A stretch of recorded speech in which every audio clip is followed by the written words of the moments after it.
How's everybody doing, okay? Great.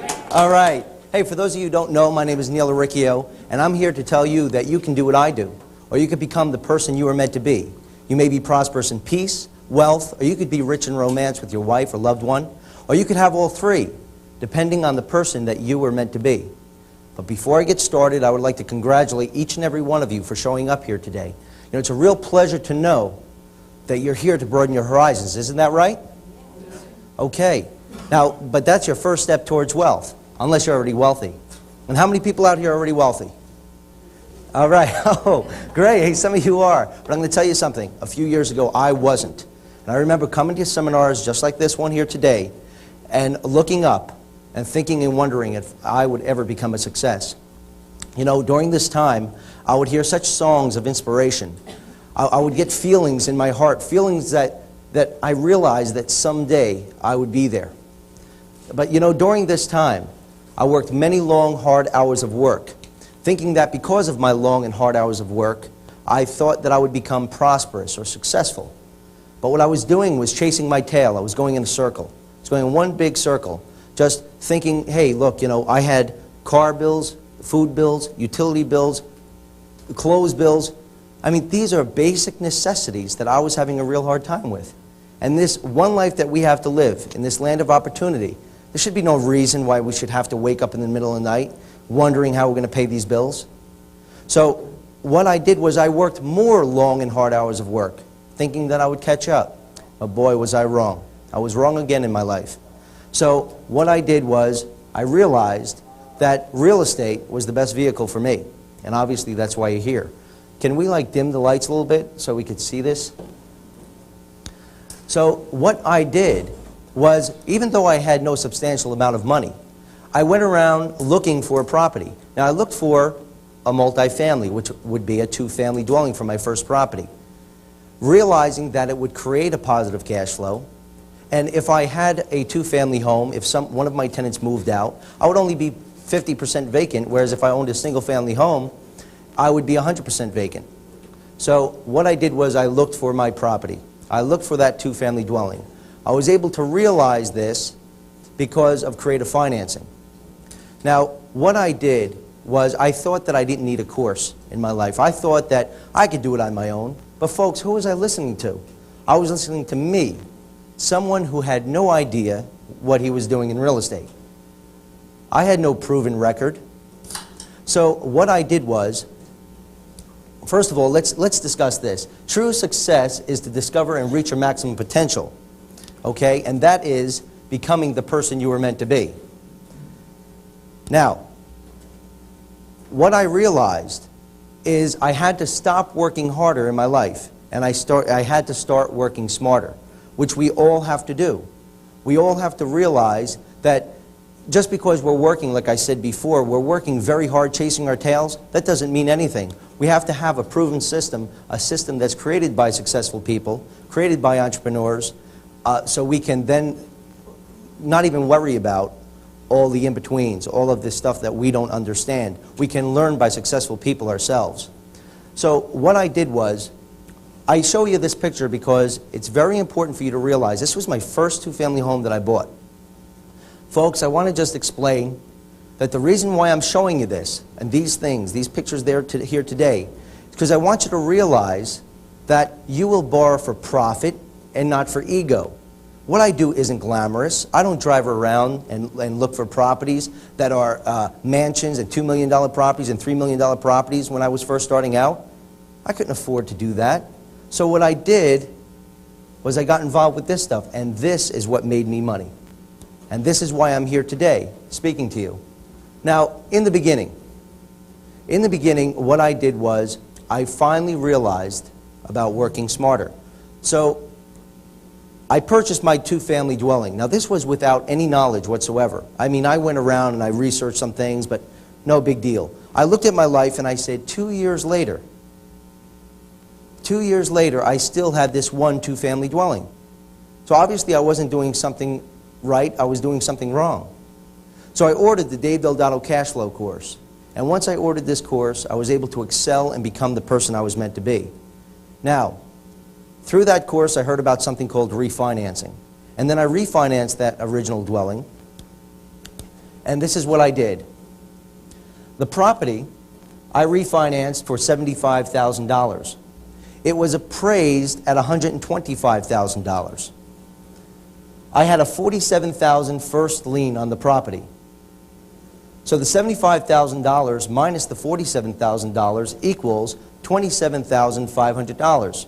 Well, actually, it was really 47. I have that 500,000 because that was other costs there, that 27.5.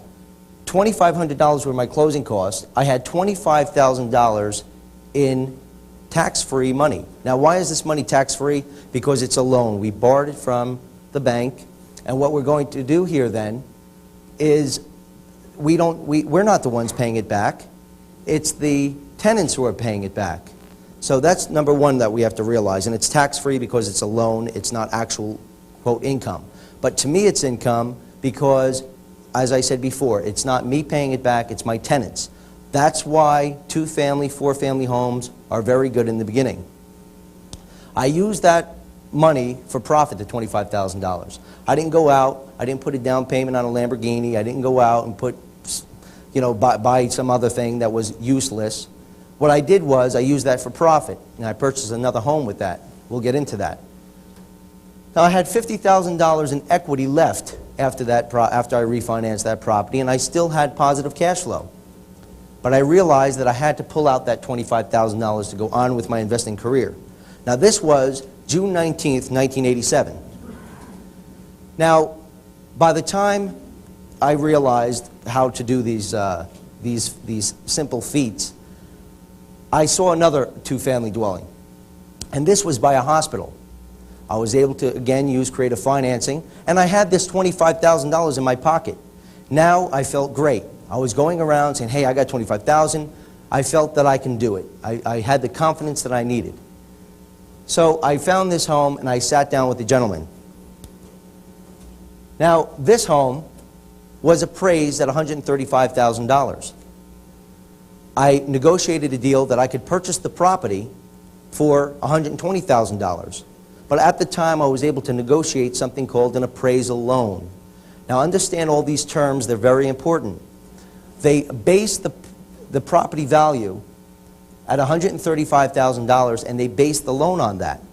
So 80% of $135,000 is $108,000. So I purchased it for $120,000.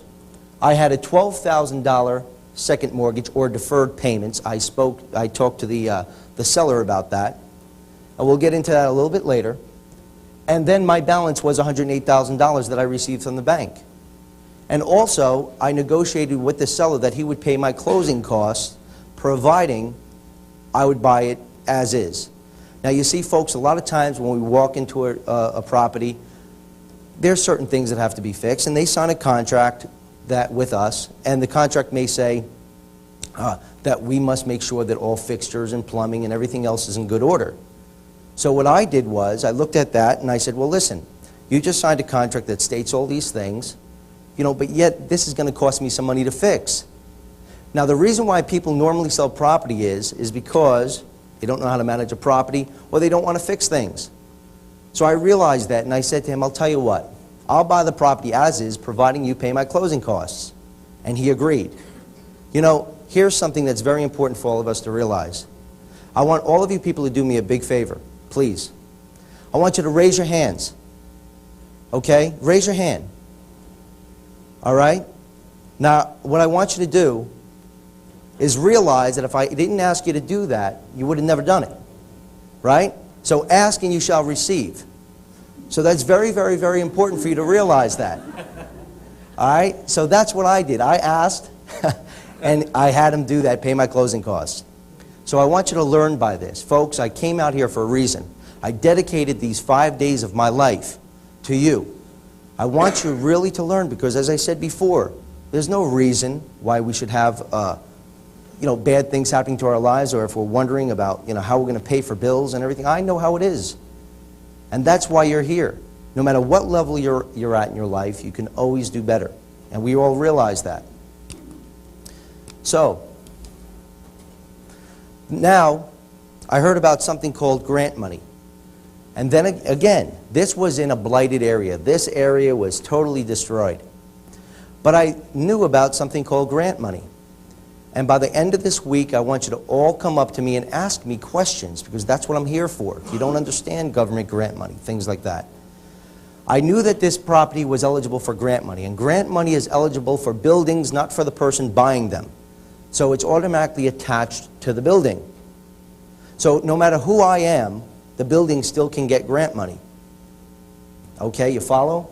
So I heard about grant money, and I purchased this property. Now everybody thought I was crazy. Everyone said, gee, you know, look at this guy going into this area, buying this property, and I bought this property at full price. The reason why is because, number one, the seller was willing to hold back a second mortgage.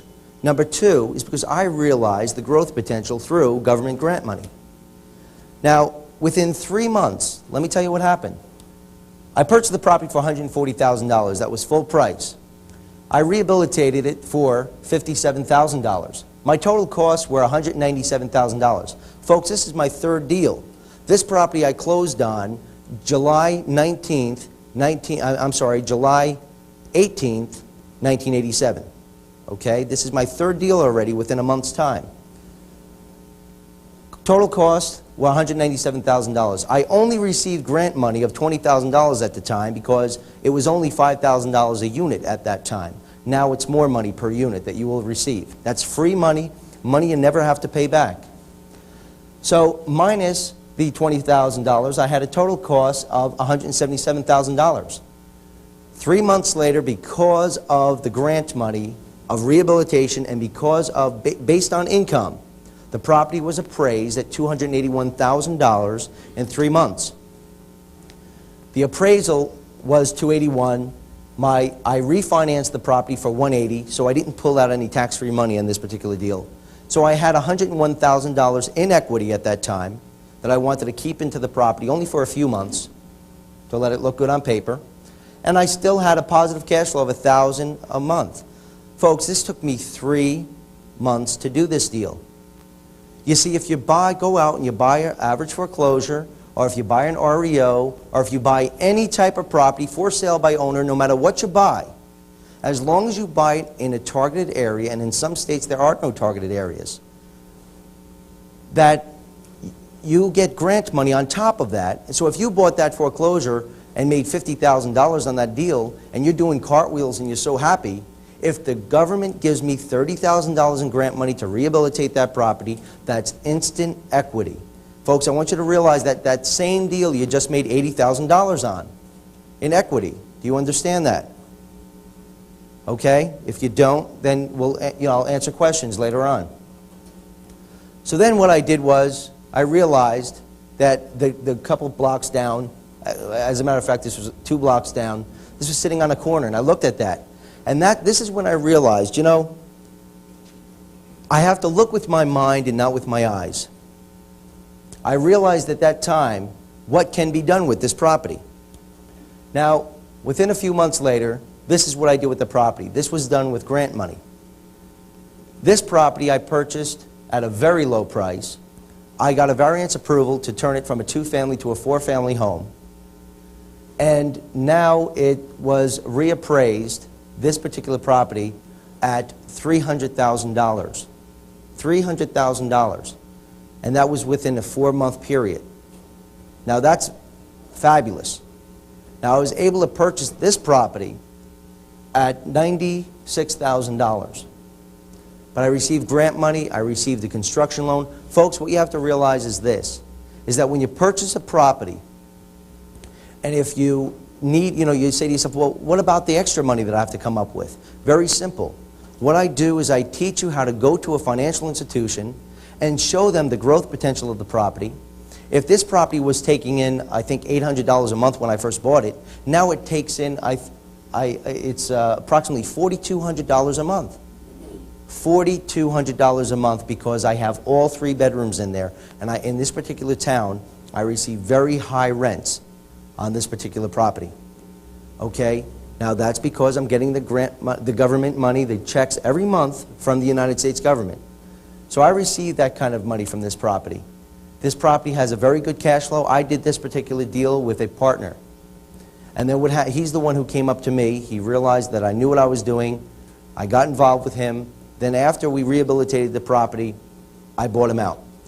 We switched properties because I didn't want to have a partner at the time. Okay, now we're talking about deals here that are very, very, very important, that I want you to look at these. I want you to understand what I do, so this way you can, you look at it and you decide which route you want to take in your investment career. Because as I said yesterday, I started 2.5 years ago with $2,000.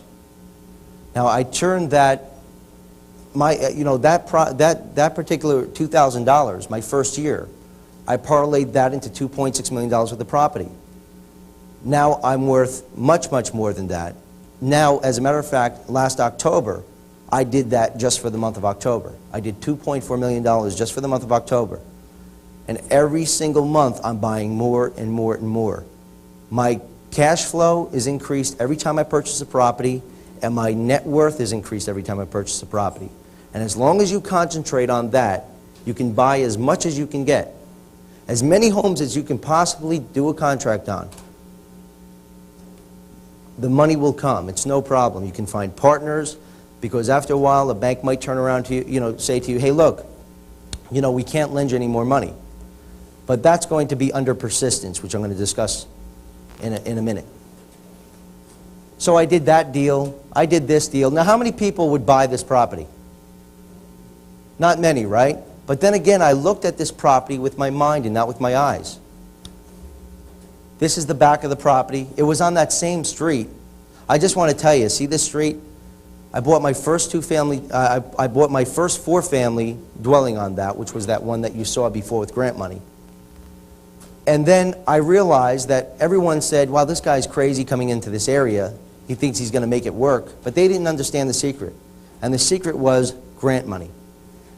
So now I own that whole block. Not only the block, but the street. Okay, I own the whole lower section because no one realizes how I did it. All right? And this is what created wealth for me. Now that particular property, this is what it looked like. I mean, it's terrible, right? It's terrible. You might say to yourself, I don't know anything at all about rehabilitation or anything like that. Folks, you really don't have to know that. As long as you have a contractor, a loyal and knowledgeable contractor, or a carpenter, an electrician, and a plumber, and they have a license, and if you know how to do a contract with an attorney, then that's all you need.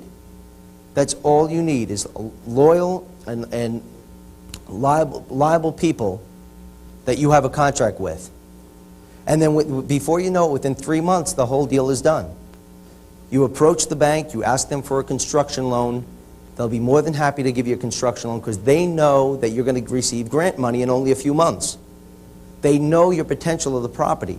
They know how much cash flow you're going to have.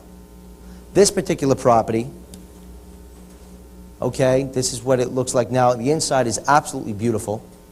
Okay? I purchased this property for $120,000. Now, folks, with these deals that I'm talking about, I want you to understand that I used with the same $25,000 that I originally had in my pocket from my first deal. Okay? But it seemed like I had that $25,000, but every time I made a deal, people were willing to negotiate my terms. I purchased the property for $120,000. It cost me $70,000, including architectural plans. That's my total costs for rehabilitation. I had a total cost of $190,000 into this property. I received $29,000 in grant money. That made my cost $161,000. It appraised 4 months later, folks, at $325,000 because it was taking in $3,800 a month, this particular property. Because why am I getting that kind of income? Because the United States government pays for the tenants. You see? Let me tell you why this was established before we go any further. Grant money was established because in the 1960s, they used to build tenement buildings. They used to build buildings that were, you know, maybe 10 stories high, and they would put low-income people in there. But who managed these properties? Not successful people. The government managed it. These people who are getting paid $3 an hour didn't care about what happens with that building or Mrs. Jones and Mr. Smith. They didn't care about them because it wasn't their building. So the United States government realized that you and I can go out to areas, and they would rather have us purchase property in a specific area, and they would give us money to rehabilitate these properties. Why are they willing to do this? Because we care about our properties. We're going to make them last. Also, folks, what is very important is that if you receive grant money, and if you have Section 8 tenants in your properties, if for any reason you have a negative cash flow, the United States government will come in, examine why you have a negative cash flow, maybe because of increases of taxes, or maybe because it's increase in your water bill. And if it's anything that is not your fault, let's just say refinancing a $100,000 property for $1 million, I mean, that's absurd. They don't care then. But if you have legitimate costs, they will come in and make sure that your rents are raised until you're in a positive situation. Because, folks, why are they willing to do this? Because if you and I have a property that is a negative situation and the boiler breaks down, we're not going to fix it, and that property is going to become a slum again. Okay? That's very important. But if for any reason you're worried about them putting a hole in the wall, you send the bill to the government. It's their responsibility to send you the money back, and they do it. If for any reason the tenant does not pay his portion of the rent, which may be $43 out of a $900 rent, they may terminate the contract that the tenant has with the United States government, and they'll be kicked off of Section 8. I have yet had a problem with any Section 8 tenant whatsoever. And not only that, folks, but what you're doing is buying property at the lowest possible price because no one else is willing to go into these areas, but you understand about grant money, and you have the most growth potential than any other deal that you can make. I spoke on television, on national television, about a deal that I made $285,000 on within 4 months.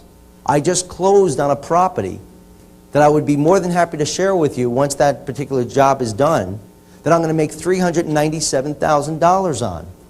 Not $400,000, $397,000 exactly. You see, if you want to be a true capitalist, you have to understand exactly, dollar for dollar, how much money you're going to make in a deal. Before I even sign my name to that contract, I know when I'm going to close, who I'm going to get the financing from, where I'm going to, who's going to do my work, when it's going to be done, and when I'm going to refinance for profit. Because I know what I'm doing, and you have to know what you're doing also. You can't just go out there and just say, oh, well, I'm going to call up the DCA, Department of Community Affairs, and get involved with all these other information on grant money, you know, and try to, quote, wing it. That's what I did. I tried the first deal that I did. 2 years later, I looked at myself. I still only owned that two-family home. Once I had the knowledge, I was able to keep on going. I wasted 2 years of my life, 2 years, thinking that I could do it all on my own. But I was wrong. What I've done, I mean, if I was able to start 2 years before, the whole situation is that I would be just that much further in my life. All right? So that is very, very, very important. Oh, I didn't even discuss that particular property, $325,000. I refinanced for $180,000. All right? So I was able to pocket the balance from the $160,000 of the $180,000 in my pocket, tax-free money. I still had $145,000 worth of equity in my building that I can always turn around and, you know, in maybe a year from now, whatever, and pull that out to buy other properties, which is very important. Still had $145,000 after I pocketed the 20-something thousand, and I had a positive cash flow in my pocket each and every month of $1,600. That, to me, was a very good deal. And, you know, these are my first deals that I did. These few properties that I'm showing you are is the beginning of my investment career. Now I'm able to do those deals because now I'm solid, You ever hear that saying that you can't hang a swing on a tree the next day, the day after you plant it?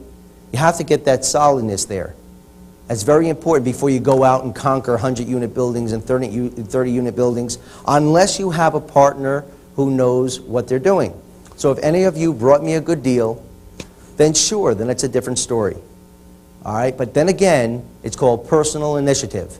And if you find the greatest deal in the world and are wasting your time looking for someone to back you on the deal, you're losing valuable time where you can go out by yourself and do such deals like this.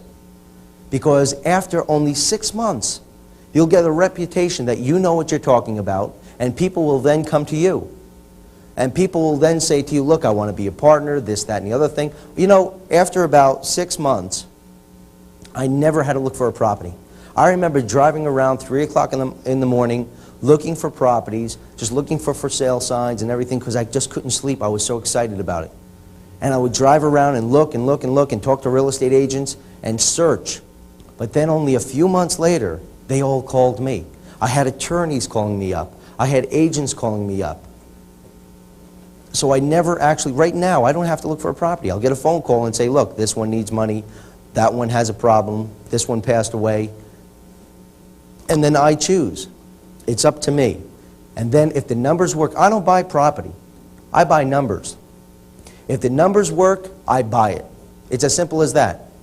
Because I could care less what I have to do with it as long as I have the knowledge of hiring competent people to fix it for me, the problems.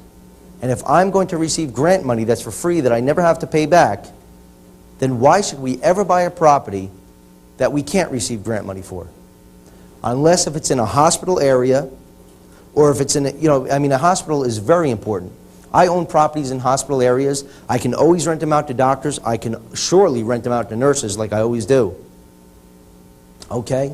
I mean, these are good rental markets. I don't receive grant money for that, but I understand. Don't forget, we're in this business to do what we're here for, and that is become the person we were meant to be and make our dreams and goals a reality. Not say, hey, listen, buddy, I just bought this property. In 15 years from now, I'm going to make a $300,000 profit. Now, what is that? If you want to buy a piece of land that is such a beautiful deal that you'll have a negative cash flow on, do yourself a favor. Buy a property, refinance the property, okay? Make sure you have a positive cash flow. Use that money to purchase that land. Or use that money to put a deposit on that land if you can't use creative financing. And with your positive cash flow, use that to build your, to buy your property. Let me tell you a story about this gentleman who came up to me and he said to me, hey, Neil, I just did this real estate deal. I'm so excited. I just bought a Mercedes cash. It was a great, I got this beautiful, he got the special gold edition. It was like $80,000 the car.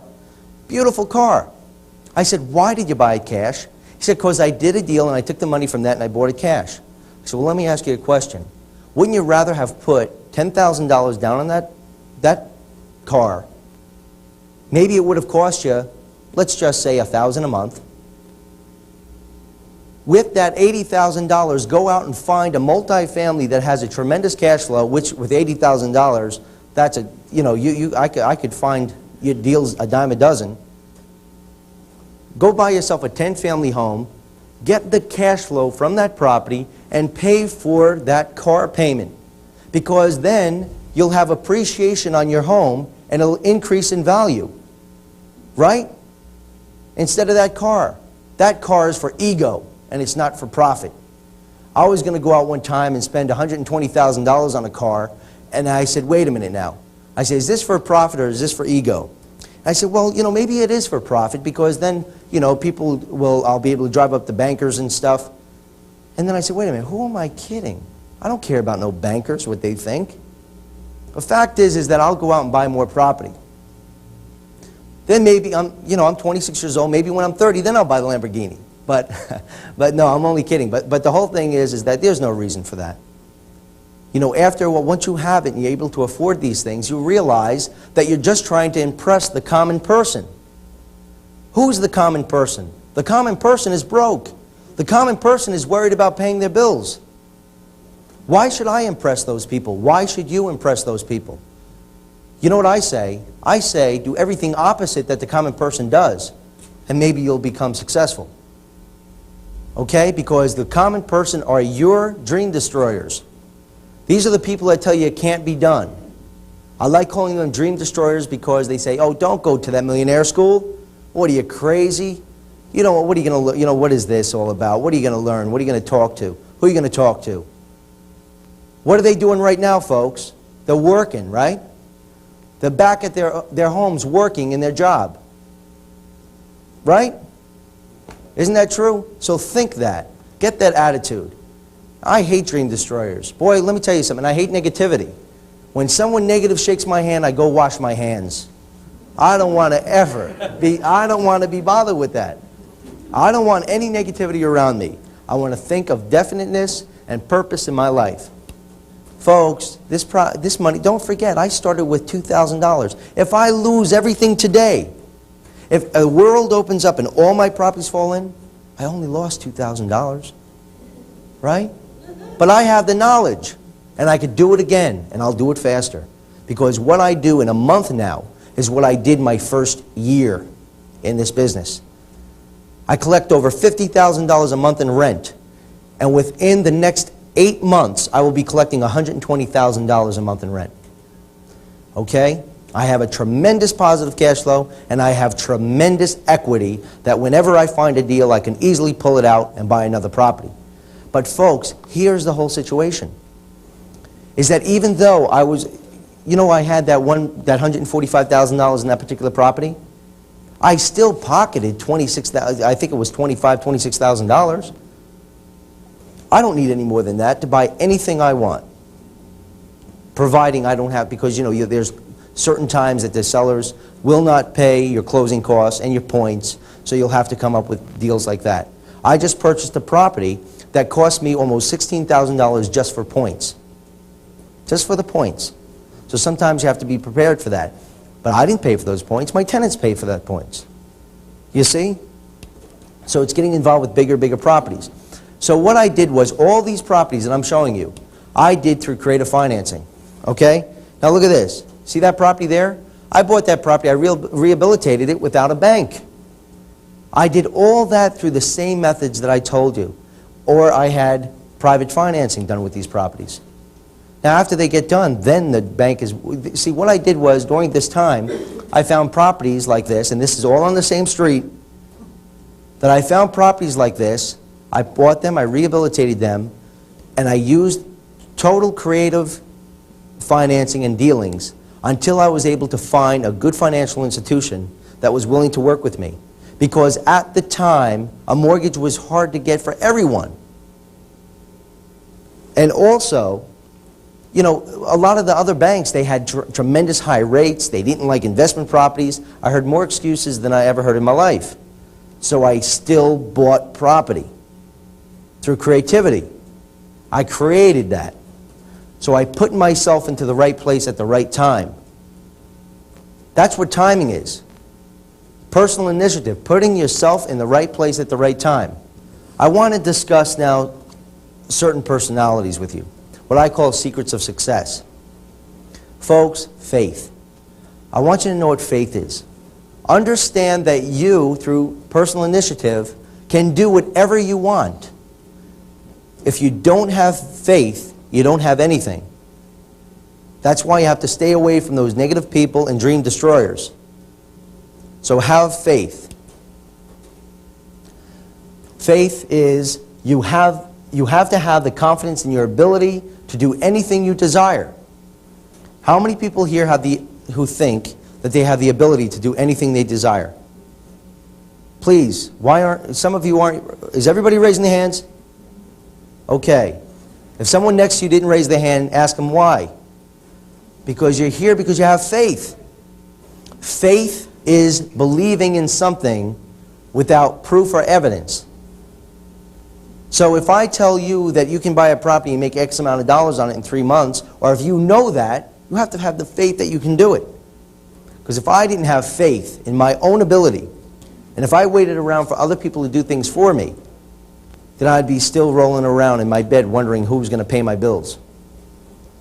You have to get rid of these 7 basic fears, folks. You got to get rid of it, and you got to work on it every day. Put these in your freedom planners. You got to get rid of fear of poverty. You got to get rid of fear of criticism, fear of ill health, fear of loss of love, fear of loss of liberty, fear of old age, and fear of death. Who here are free of these 7 basic fears? I am. I am. Work on it, folks. If you're not free of those fears, work on it. Now, most of you didn't raise your hand, so I'm concerned now. So I'm going to go into this again. Why do we fear poverty? We all have the opportunity to become wealthy. We're all here for a reason. We all want to go out and do it, right? So why should we fear that when it's up to us? Sometimes we concentrate so much on fear of poverty that we never go forward. So knock that off. Fear of criticism. What do you care? Dream destroyers. Obviously you don't care about fear of criticism, because I know that each and every one of you was criticized for coming here. I know it. Look at those people. Is that what you want to be like? If that's what you want to be like, those people who told you don't come, then you listen to them. If you don't, then you stay away from them. Because I happen to know that those people who told you not to come here aren't what you're going to become. Okay? Think about that. Fear of loss of love. Hey, if you have your morals straight, and if you have things in perspective, you never have to fear loss of love. Fear of loss of liberty. Freedom. I know we live in the United States. We don't have to worry about that, right? So we're going to skip that. Fear of old age. Hey, we all have to grow older. Just think of growing older as getting wiser. Very important. I happen to be very fortunate that I learned these things at a young age. Very fortunate. Fear of death. So what? If you die, you die. What are you going to do about it? There's nothing you can do about it at that moment. So why worry about it at all? That's why you have to treat every day, folks, please listen to me, every day like as if it was your last. You know, every time I come on a seminar, I do my work the day before, and I get things done that day what I would have normally done in 3 days. And that taught me something. And now every day I do what I could have normally done in 3 days. Because I treat each day like it's last. Forget about those terrible deals. Forget about that ego stuff. Just do it. Just go out and make yourself into a success. Pleasing personality. Folks, you have to be good to people. What are you going to do? Walk around with an attitude? Right? I mean, can you imagine? Hey, I want you to sell me this property. You know, or whatever. It's like, yeah, give me this property. Oh, forget it. Oh, you're no good. You know, I mean, it's like, you know, come on now. Just treat people good. What did Abraham Lincoln say? I think he said, you know, some folks are as happy as they make up their own minds to be. Okay? So if we're thinking about everybody's against us in our life, then we're getting off of our track. All right? Personal initiative, as I said before, and I'm going to stress this so much. Personal initiative is going and doing it on your own, by yourself. Don't be thinking about the other guy making those things for you, looking for property and doing this and doing that. Go out and do it on your own. Those are going to be the best deals you ever made in your life. Then you can delegate things. You can delegate non-essential things like phone calls, going to the mailbox and dropping off the mail. That you can delegate. But when it comes to your life, it's personal initiative for the most essential things in your life. Positive mental attitude. We all must have a positive mental attitude. We all must know what a positive mental attitude is. We must go out and know that we can do whatever we want to do. That is faith. You know, imagine me saying, oh, that property, oh, it's terrible, it's going to be so hard to do and everything else. Knock it off and just do it. All right? Enthusiasm. Look that up in the dictionary. Enthusiasm. Only the people who have enthusiasm truly understand the meaning of enthusiasm. This is what gets you up and over the mountains. Okay? This is what's going to make you just keep on going. This is where you're going to have that passion for the buildings that you buy.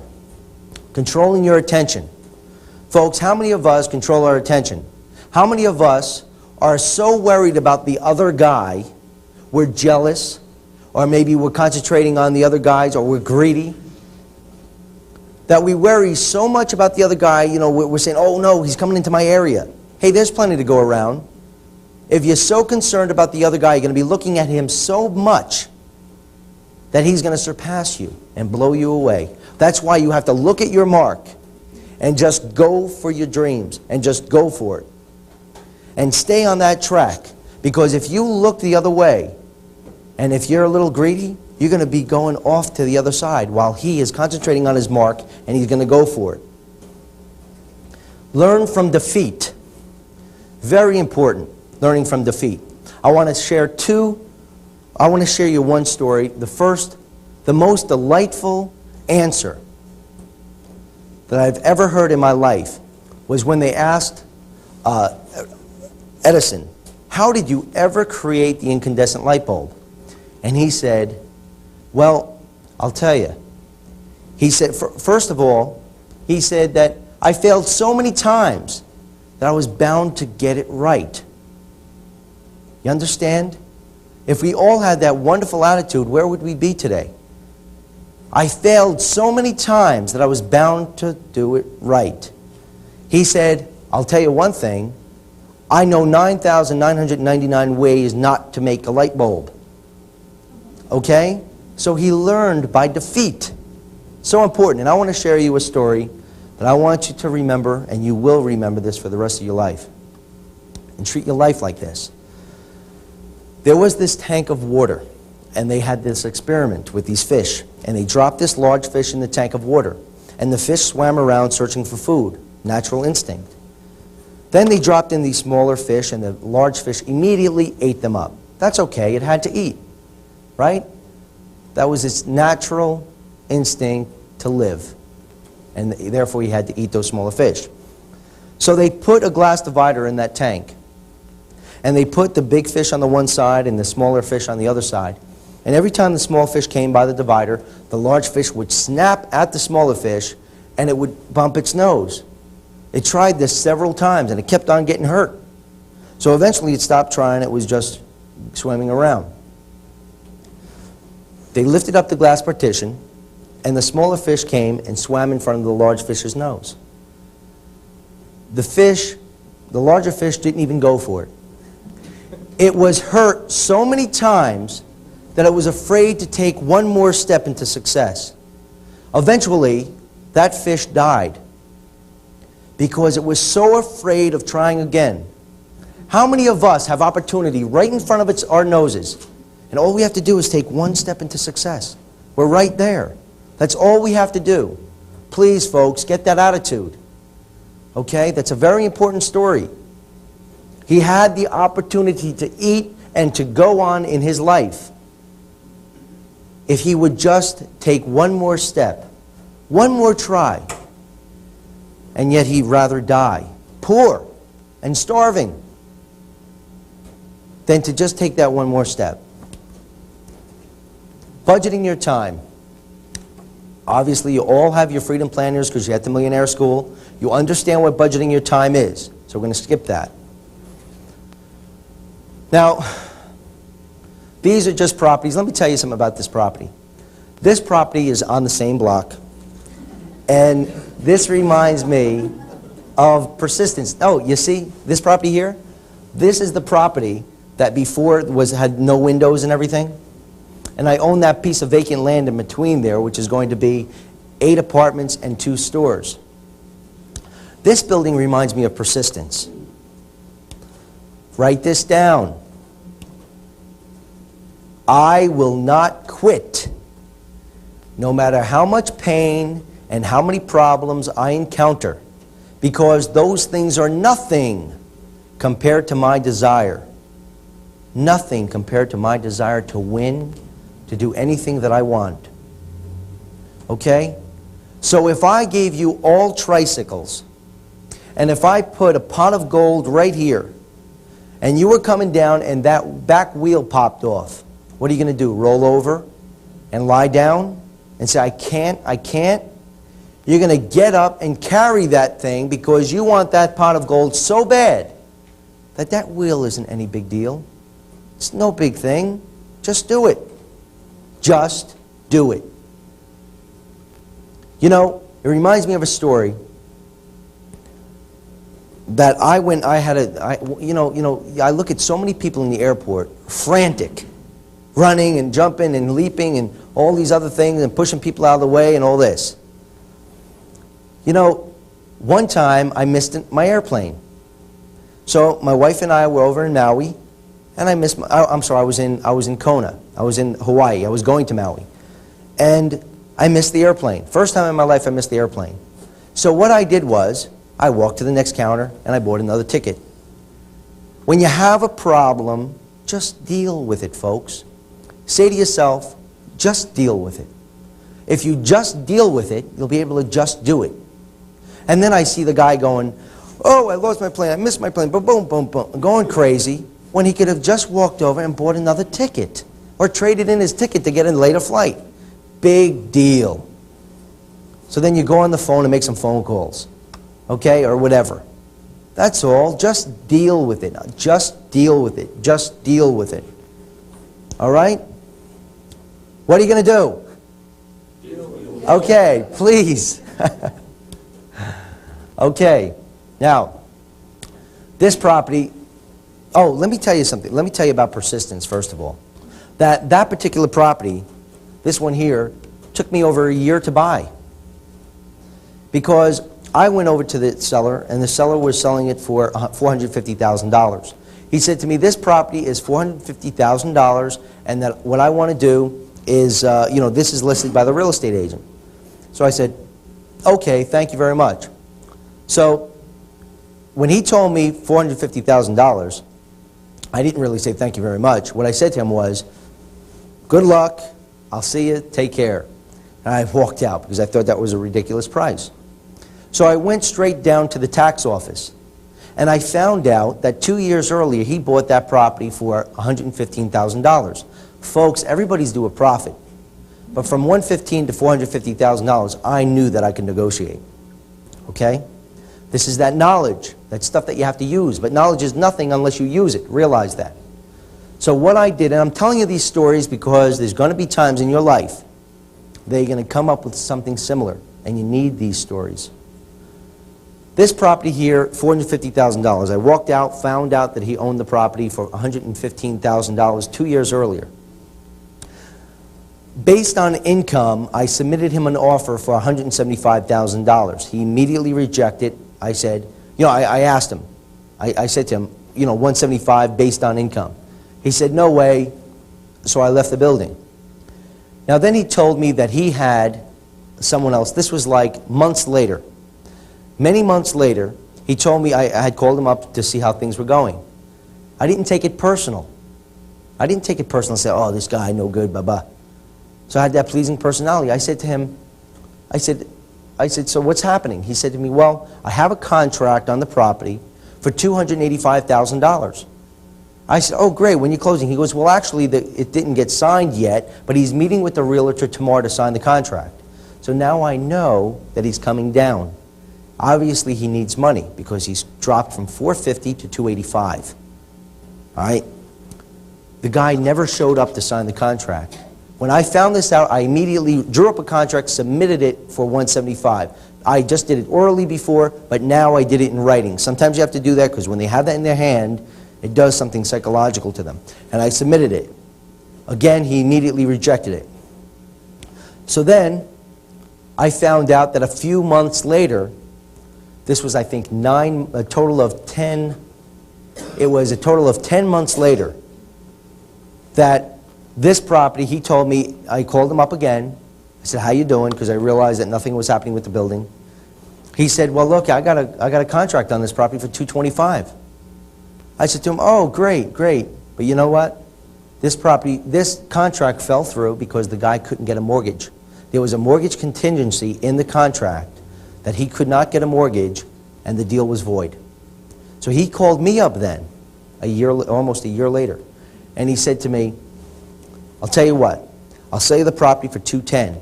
And you know, folks, I was willing to pay $220 for this property. And he called me up and he said to me, $210. I said to him, well, I'll tell you what, the property I feel is worth $175.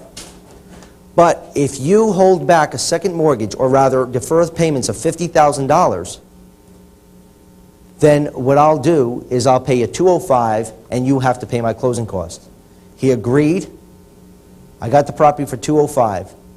This particular property, this area here, I had to stop in this particular block because there's a sewer moratorium. Because all the construction that's going on this block right now, there's a sewer moratorium because the sewer systems can't handle all the new, the new housing and everything else in the area. So they're changing all the sewer systems. So I had to hold off on redeveloping this property. But this property is going to make me $145,000 once completed. Okay, that's why next door to it I'm also going to build that 8-family plus 2 stores once that sewer moratorium is lifted. But you know what, folks? This particular property, see, that's just it. We never know when the government's going to turn around and say there's a sewer moratorium from the state, or there's something else that's going on, or a particular problem. But you know, I bought this property. If I purchased it for $220, I would have still had a positive cash flow. I purchased this property at $205. I have a great positive cash flow. I don't care. I could hold on to that for 10 years. I get income every year and growth potential on that property. And not only that, but when I rehabilitate it, it'll be that much more. It'll be worth that much more, and that's grant money from the government. Okay?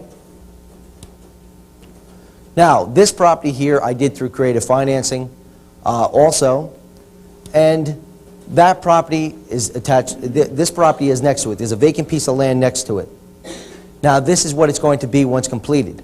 I'm going to build a building in between it. This is going to be all low-income housing. What I do, folks, is this. Lately, it seems that I've been buying a lot of bars. I went around, I mean, it was like incredible. It's like, it seems to me that that's a pretty good deal. I bought the bar, which was on this left-hand side. I was able to get it at a very good price. What I do then is I sell the liquor license back to the township. I'll get maybe $40,000 for that liquor license, plus I'll sell everything inside.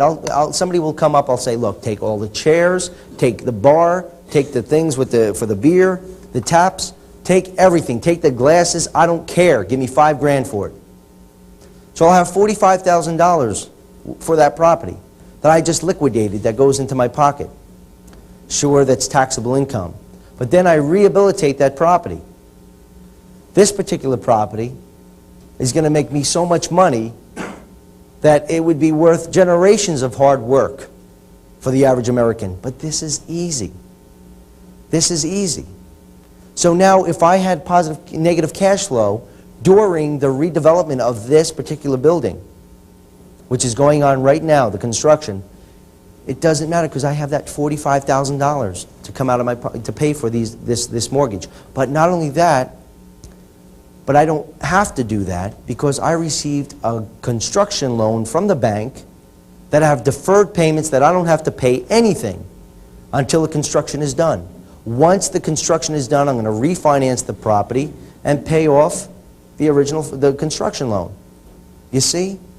It's so simple. I don't have to take any money for this. But that $45,000 sometimes is good for, just sending something to a lumber company or whatever before the construction comes through, the construction loan comes through or whatever. But I don't need no $45,000. That goes into another property. That goes into another property to create wealth for me. It's so simple. In my course, it shows you step by step how I started with nothing and created something. It is so step by step that you'll say, gee, it's like, you know that commercial, I should have had a V8? It's like, I realize it's right here in front of me, black and white. I understand. I understand how he made millions of dollars in 2.5 years. I understand that. Okay? Because what would I be then? I would be 80 years old, what, with with nothing to do? Realize if it's not for a course, or if it's not for something learning by successful people, you're going to reinvent the wheel, and what you're going to do is go in circles again like I did, and blow it. And maybe you'll be 80 years old saying, oh, I should have did this, I should have did that. Don't ever get into that situation. Okay? Risk. You have to take intelligent risks. It's very, very, very important to take intelligent risks. Because gambling, okay, I'm going to show you this. Risk equals a gamble. Intelligent risk equals real estate. Every day when we get up, we take a risk that something good or bad is going to happen in our lives. Right? Everything is a risk. So what we do is we look at the risk and we judge the returns, and we only do the best deals. You have to decide upon a definite goal in life. Folks, I don't want you to be vague. I don't want you to tell me that your goal in life is to be a millionaire. I don't want to hear that. Write that down. I want you to have a goal in life. I want to have $2 million worth of real estate within the next 6 months. Be specific. Come up with a plan of how you're going to do that, and you will do it. So have a definite goal in life. Have you set a time limit for reaching that goal? Don't say that someday I'm going to be worth $2 million. Say 6 months I'm going to be worth $2 million. Have that direct time. Know it. Have you determined what definite benefits your goal in life will bring you? I want to be prosperous in peace. I want to be prosperous in wealth. I want to be rich in romance. I want to love. I want to have that love for my wife as I give her my love. These are the benefits. It's not all about money. It's about being happy, having that peace. That's what financial freedom is. It gives you that peace of mind. Okay? When you find an opportunity, don't make it into a big deal. Just do it. And there's no reason why you can't become successful with this. Okay? So I want you to realize that. Can we please turn on the lights?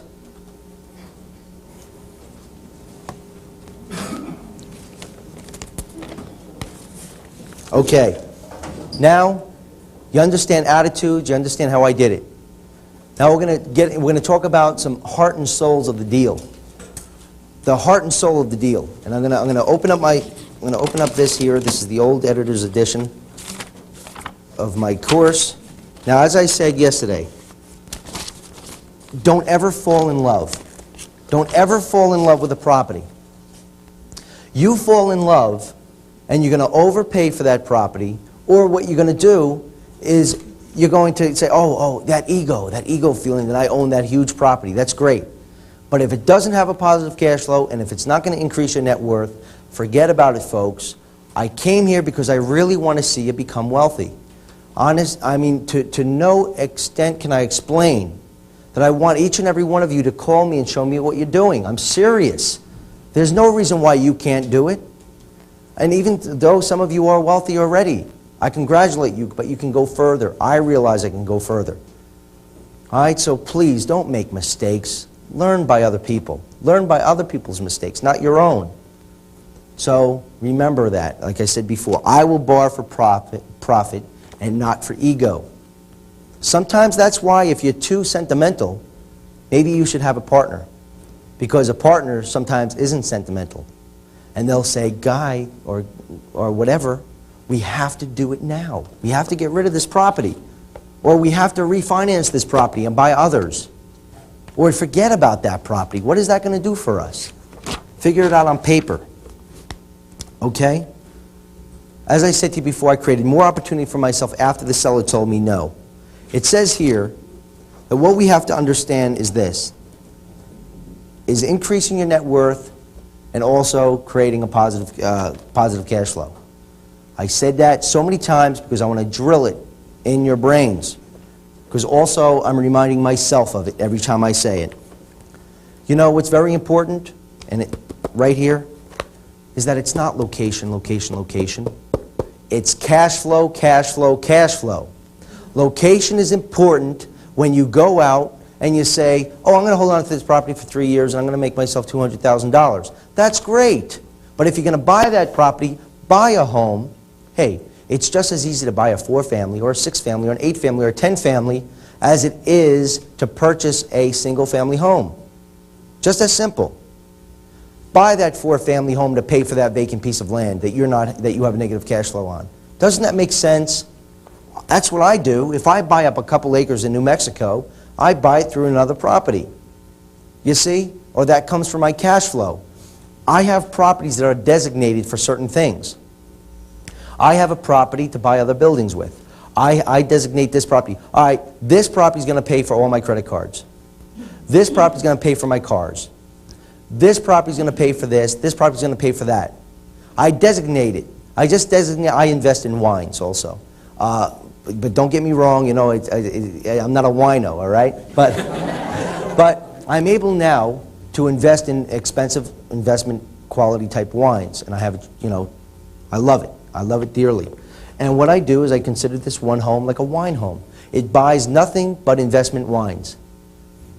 No matter how much they cost, I have a positive cash flow with that property that I don't need to put in my pocket, so I buy wine with it. You see? And that's another investment.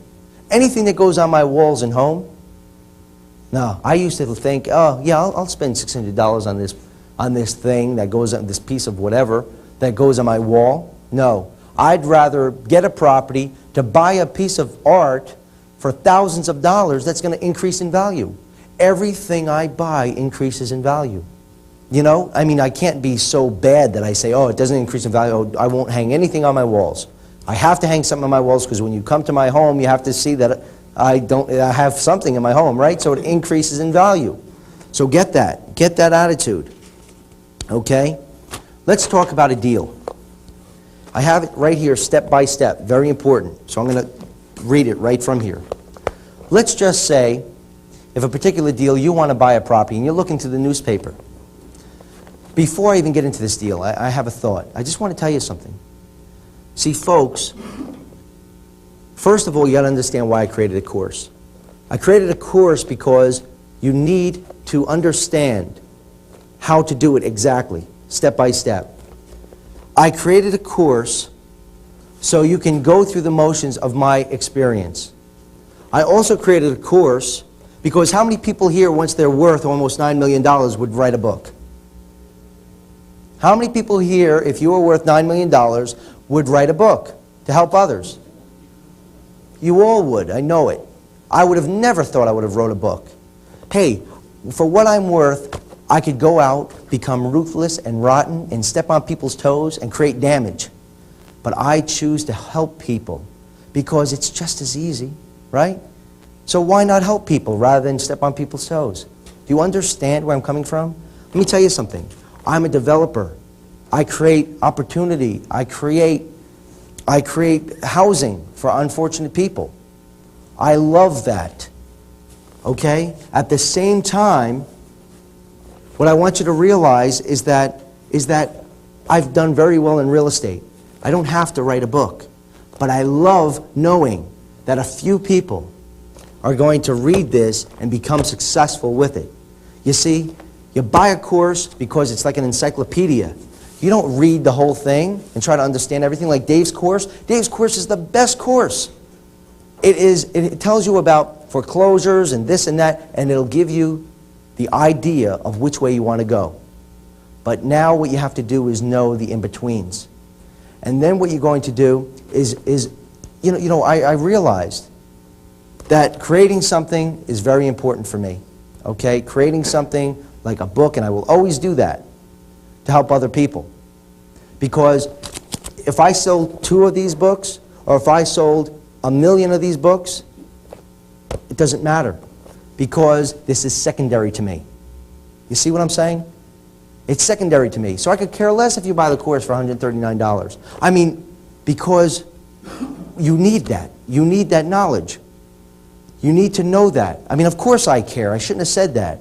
I care because you have to understand how to go on further with your life.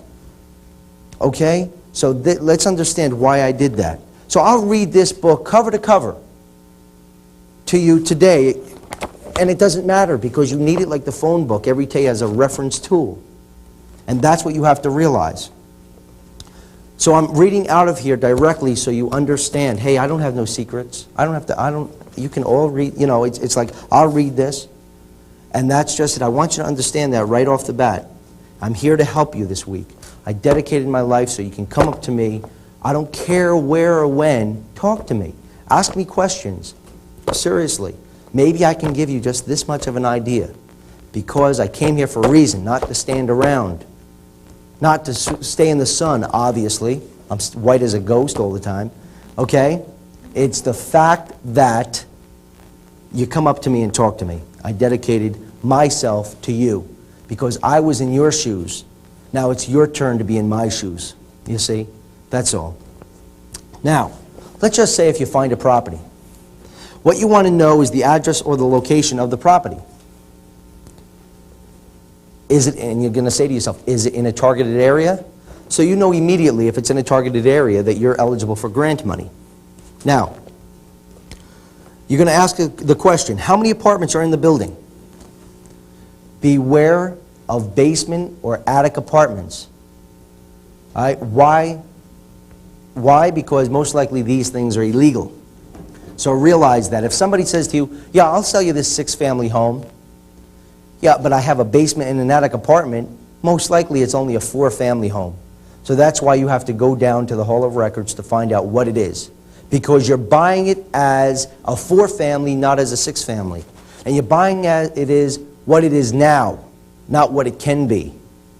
Okay? Because you're going to overpay. You're going to ask the question, how many legal bedrooms in each apartment?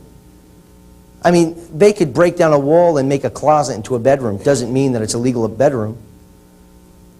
According to code from my state, it has to be the minimum of 70 square feet for another bedroom, a secondary bedroom. Master bedroom has to be 120 square feet. If it's anything less, I'm not buying it as a 3-bedroom. I'm buying it as a 2-bedroom. You ask this question because when you're dealing with, let's just say, Section 8, you get your money based on the amount of bedrooms you have in that particular apartment. So you may get $900 a month for a 3-bedroom. You may get $708 a month for a 2-bedroom. You may get $602 a month for a 1-bedroom. You see? And that increases every year. What are the current rents? As I said before, don't go out and find out what it can get. Oh, well, it's vacant, but you can get $800 a month. Then you say, I'll tell you what you do. If it's so easy to fill it up, you fill it up. Then I'll buy it. Okay? You fill it up for that $900 or $600 that you tell me you could rent it out for, and I'll be more than happy to give you a price for it. Because if not, then it's only worth what it takes in right now. You always base the price on the income. Always. It's numbers that you're buying. All right? Very important. Also, you're going to ask, are any of the tenants currently on the Section 8 program? Because you're going to find out, how much growth potential there is. Ask if the seller is willing to defer the payments of the purchase price. And the seller will then ask, and I'm going to read it right from here, what do you mean?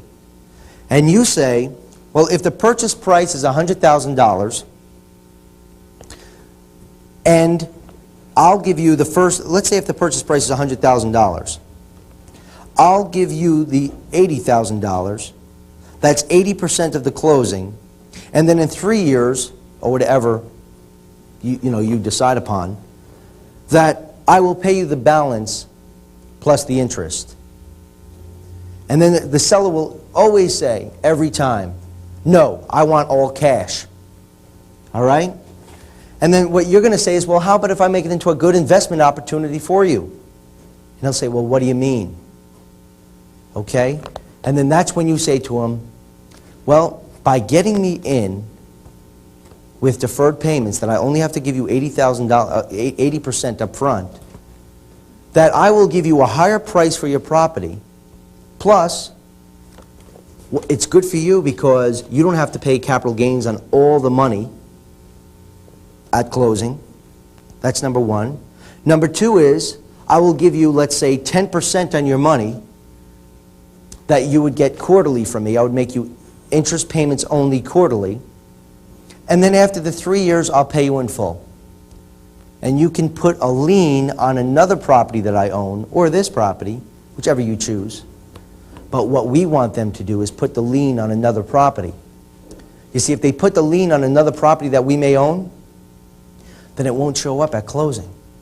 So in reality, in legal terms, they're lending you that 20%. So therefore, you really are going into that property with 100% financing, you see, which is considered no money down. So you just went into that property, and if you sometimes put that 20% lien on the property you're purchasing, a lot of banks will say, no, we can't do it, because they know you're going in with no money. But if you put the lien on another property, that's not illegal. And no bank will ever know the difference. And what you're doing something that's legal and truthful, and this is what's going to create wealth for you. Okay?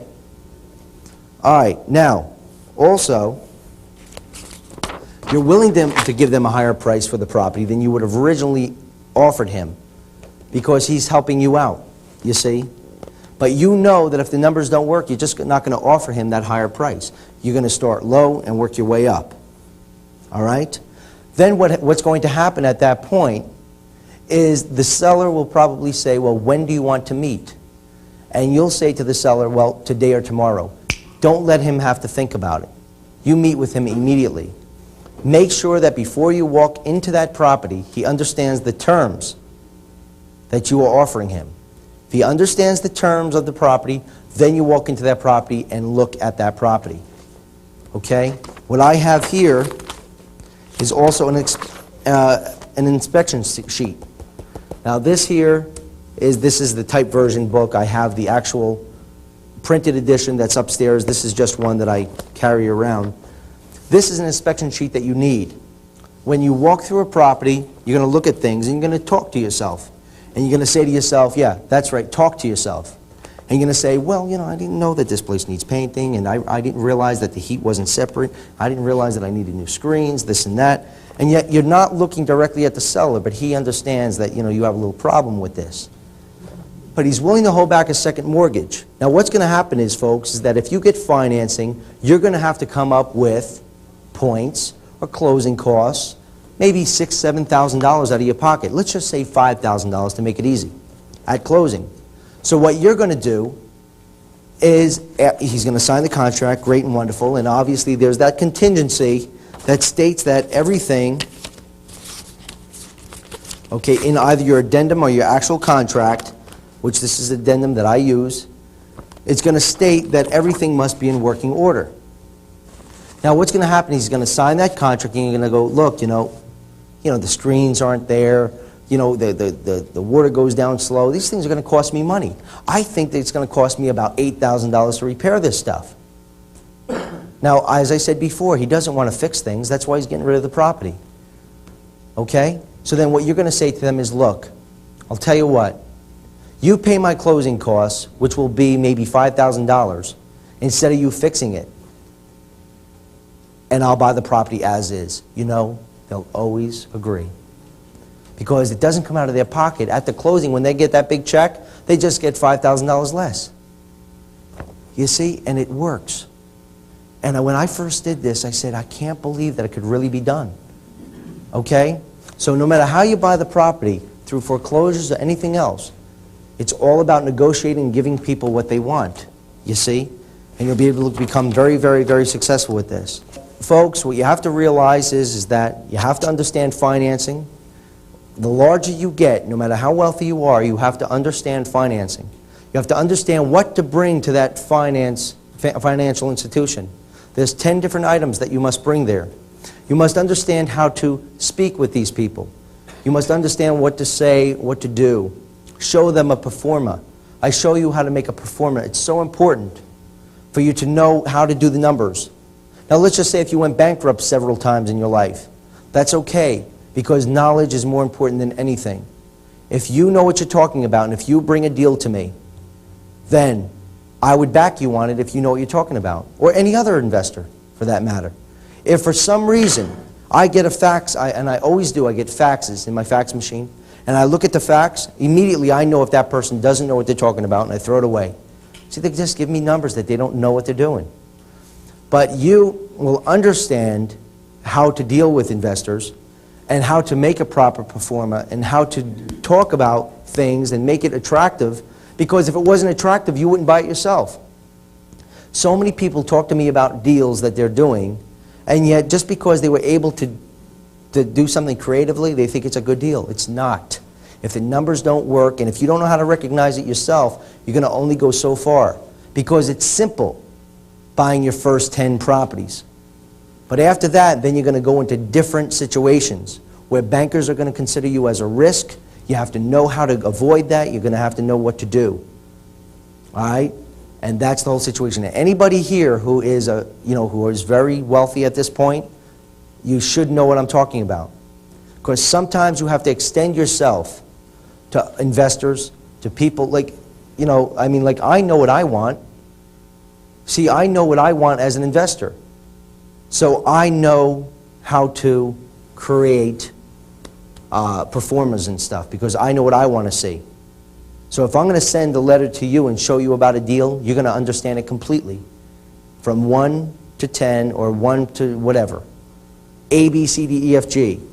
1, 2, 3, 4, 5, 6, 7, 8, 9, 10. If it doesn't work, you don't buy it. If it works, you buy it. It's as simple as that. Then you're going to want to understand programs. Very important. Folks, there's hundreds of programs a state in this whole United States that we can get grant money for free to rehabilitate our properties. I'm not talking about loans, I'm talking about grants. There's hundreds of loans also out there. But if you're having a problem right now receiving certain loans, it's because you don't know how to ask for them. These people are making a few bucks an hour. They don't care about what you know. I went into New York. I want you to ask Kirk Rector, and I want you to ask John Paulison, Dave's attorney, about what they did. They said, Neil, it's impossible to do this in Hawaii. I said, wow, these guys are optimistic, and yet they're telling me it's impossible. I said, this is what you have to do. They said, I call up the people, the government agencies, they tell me we don't do that. I said, well, why don't you do this, this, and this? They called me up the next day. They said they visited this guy. The guy was like the Maytag repairman. He was just sitting there, not doing anything, and he was like, I can't believe you guys are wonderful. He goes, do you know that I put ads in the newspaper, I send out newsletters, and nobody knows what this grant money is all about. Nobody has ever approached me on this because they don't know what they're doing. He goes, I have $750,000 to give you in grant money. Okay, now this particular Oahu had $750,000 in grant money to give out. Now, I believe that they use most of that, and because they're using it, Oahu's eligible for more grant money now. Same thing happened to me in Denver. Same thing happened to me over in New York City. They said to me, oh, we don't do that. I was in a 38-story building. I said, excuse me, do you have a state aid catalog? She said, yes. I said, can I have it? Put it on the desk. I opened it up. I said, what's that? She said, oh, I didn't know we had that. You see, if it was me a few years ago and I went into the DCA and I said, look, do you have the rental rehabilitation program for substandard housing? She'd go, no. I'd say, thank you. And I'd walk out. But now I know better. Now you know better. And you know what to ask for. You need to understand these things. And then you're going to get into larger projects. And once you get that solidness, and some of you have it, then you're going to want to know that HUD can offer you 100% financing on deals with a 40 to 50-year payout. This is the newest program going. It's called the 221D program. It's for senior citizen projects. But you have to be established. If you're not established, you could probably forget about it. Okay? But after you get involved with all these things and make millions of dollars in these smaller properties, you'll be able to get those other things, unless if you have a partner like myself or someone who knows what they're doing. You see? But sometimes, as I said before, we waste so much time. Folks, I'm going to end up with this. As I said before, when you find an opportunity, don't make it into a big deal. Just do it. And there's no reason why you can't become successful with it. Okay? So, God bless you.